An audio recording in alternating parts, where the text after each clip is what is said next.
Welcome to NMAX civil Muthukkan. இந்த வீடியோவில் நம்ம பார்க்க போகிறது அதே தான். நம்ம ப்ராப்பர் ஃப்ராக்ஷனில் மல்டிப்ளிகேஷன் ப்ராடக்ட் எப்படி இருக்கும்னு பார்த்தோம். இப்போ இம்ப்ராப்பரில் பார்க்க போகிறோம். நியூமரேட்டரோட மல்டிபிள் பண்ணணும், டினாமினேட்டரோட மல்டிபிள் பண்ணணும். ஸோ இங்கே அப்படியே உல்ட்டாவாக வரும். எப்படி எவ்ரி இண்டிவிஜுவல் வந்து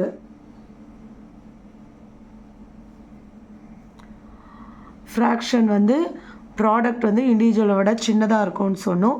இங்கே ப்ராடக்ட் வந்து இண்டிவிஜுவல்ஸை விட அதிகமாக இருக்கும்.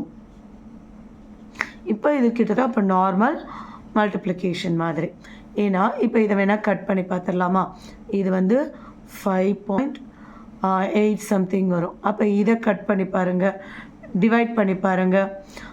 7 பண்ணிங்க அப்படின்னா 2 வரும். ஸோ இதே நீங்கள் இப்போ போன ப்ராப்ளமில் பார்த்த மாதிரி பார்த்துக்கலாம். இப்போ 2/3 1/4.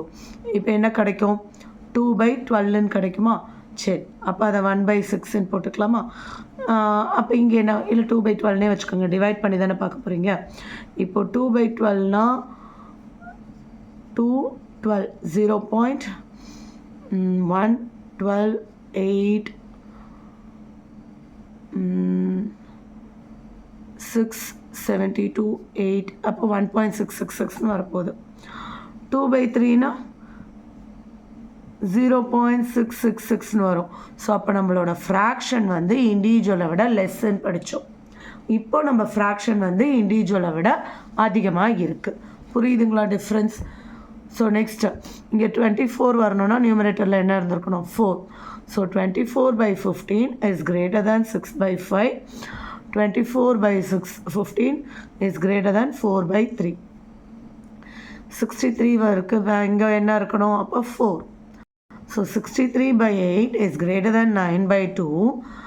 63/8 இஸ் கிரேட்டர் தேன் 7/4. இப்போ இங்கே 24 இருக்குது. இங்கே என்ன வரணும்? 2 வரணும். 24/14 is greater than 3/2. 24/14 is greater than 8/7. So ஆக்சுவலாக இப்போது என்ன சொல்கிறாங்க? ப்ராப்பர் ஃப்ராக்ஷனில் நம்மளோட ப்ராடக்ட் வந்து ஈச் ஃப்ராக்ஷனை விட லெஸ்ஸாக இருக்கும். இம்ப்ராப்பர் ஃப்ராக்ஷனில் ப்ராடக்ட் வந்து ஈச் ஃப்ராக்ஷனை விட கிரேட்டராக இருக்கும். இந்த ஒரு ஸ்டேட்மெண்ட் ஞாபகம் வச்சுக்கோங்க. நிறைய எக்ஸாம்பிள்ஸ் பார்க்கும்போது புரியும் உங்களுக்கு.